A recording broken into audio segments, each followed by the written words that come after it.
Bonjour et bienvenue dans cette nouvelle Open the Boîte. Aujourd'hui, on ouvre Kung Fu Panda, le jeu de société de Funforge.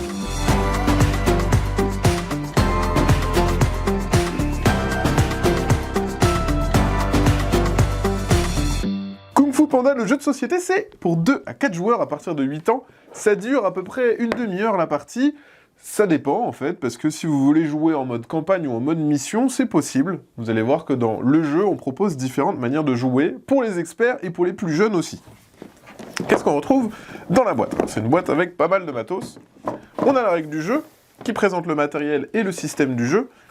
C'est assez simple finalement en termes de règles de jeu, c'est un jeu coopératif, simultané, où vous allez lancer des dés frénétiquement le temps d'un sablier, pour pouvoir faire des actions sur ces dés, et ensuite, on progresse dans la mission.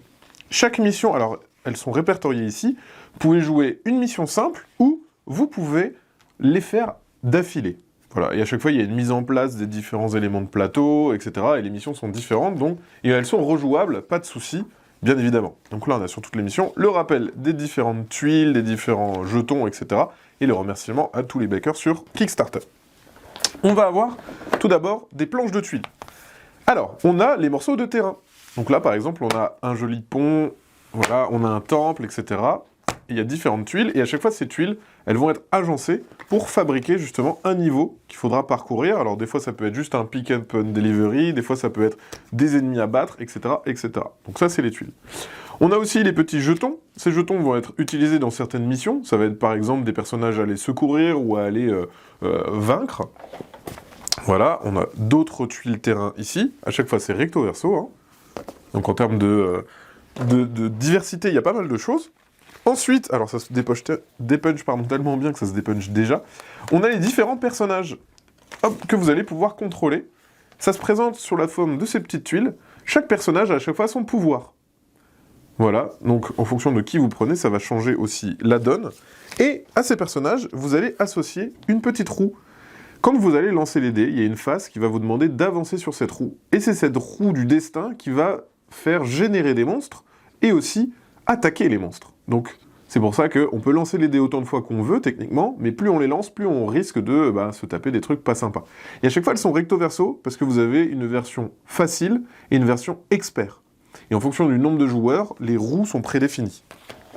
Donc, on retrouve ici d'autres roues, hop, et d'autres personnages. Donc, on retrouve les protagonistes du film. On a des petits murs qui vont créer tout simplement des murs, mais on pourra les péter pour pouvoir passer d'une zone à l'autre. On a d'autres jetons, d'autres salles, et enfin, on a les différents tuiles rappels pour les ennemis. Voilà. Comment on va vaincre les ennemis? Il faut faire un point sur son dé, là il faut faire 2 coups de pied, et là il faut faire un coup de pied, un coup de poing et 2 yin-yang. Voilà. Et à chaque fois, là, ça c'est pour les boss et pour les éventuels, en fonction du nombre de joueurs, ce qu'il faut faire. Donc ça, c'est juste des petits rappels. Voilà pour les tuiles. Donc on voit qu'il y a vraiment pas mal de tuiles. Ensuite, on va retrouver les différents protagonistes. Dans le jeu, on va pouvoir jouer l'un de ces 6 personnages. Hop. Donc on retrouve bien évidemment le magnifique Kung Fu Panda, la grue, le tigre, etc., Monkey. Donc tous les petits personnages, et on vous montrera plus en détail sur le close-up. Et voilà. Et il y a un petit brossage qui fait qu'on a les reliefs qui ressortent un petit peu. Donc même si vous ne peignez pas les figurines, elles sont déjà en l'état jouable et c'est assez joli. Donc c'est avec ces figurines qu'on va progresser sur les différentes tuiles.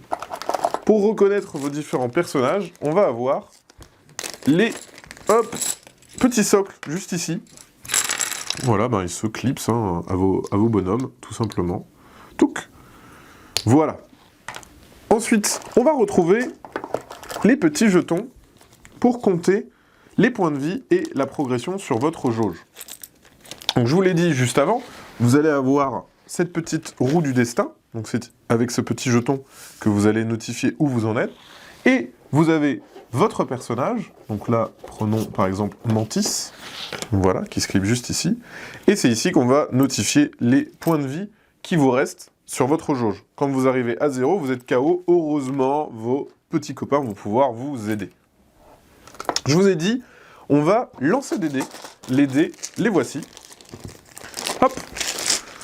Donc sur les dés, il y a plusieurs informations. On va avoir les dés, la face qui va vous permettre de vous déplacer d'une tuile à l'autre. On va avoir le coup de pied, le coup de poing, la griffe qu'il faut surtout pas avoir, parce que dès qu'on a la griffe, on va avancer d'un sur la piste du destin. Et enfin, et en fait, je crois que je vous ai tout montré. Attention, sur certaines tuiles, on va pas pouvoir juste se déplacer facilement. Par exemple, si c'est un pont, comme ça tremble, il faudra avoir un peu de yin et de yang, un peu de sérénité pour pouvoir traverser le pont. Un champ de bambou, il va falloir utiliser des coups de poing pour pouvoir s'y déplacer, parce que sinon c'est un peu compliqué. Donc on voit qu'il y a vraiment différentes façons de se déplacer sur les différentes tuiles. Sur les dés, on peut... Donc les dés, on va les lancer le temps d'un sablier, c'est fourni dans la boîte, voilà. Le sablier est facultatif si vous jouez avec des plus jeunes, vous n'êtes pas obligé de mettre ce sablier. Bien évidemment, quand il est là, ça rajoute un peu de stress, donc c'est un peu plus rigolo, ça va vous forcer à vous dépêcher. Dans le jeu, on a aussi ce petit paquet de cartes, ce sont des pouvoirs, mouvements en gros, que vous allez pouvoir acheter avec justement vos symboles yin et yang. Et quand vous jouez en mode campagne, vous allez pouvoir en cumuler, ce qui fait que vous améliorez de manière permanente votre personnage. Votre personnage a déjà un pouvoir de base, mais là, hop, vous allez pouvoir acheter ces nouveaux pouvoirs. Donc voilà, il y a un petit paquet de cartes supplémentaires. Contre qui on va se battre? Bah contre des ennemis, et regardez. Regardez, il y a pléthore de personnages différents à découvrir et qui vont vous assiéger. Alors ils ont différentes manières de vous taper, ils seront plus ou moins forts, mais aussi il y aura différentes manières de les tuer. Voilà, donc grosso modo, voilà les différents personnages. Je vous laisse un peu les découvrir, vous verrez plus tard. Donc c'est pour ça que je rentre pas plus en détail.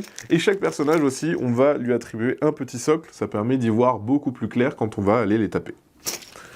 Voilà, et enfin, il y a un gros sachet, 2 sachets pour pouvoir ranger tous les pions et pour pouvoir classer ça dans la boîte. Et bien voilà, je crois qu'on a tout montré sur le matériel de Kung Fu Panda, le jeu de société. Et bien sur ce, comme d'habitude, on vous fait des gros bisous, on vous dit à la prochaine, et d'ici là, battez-vous bien!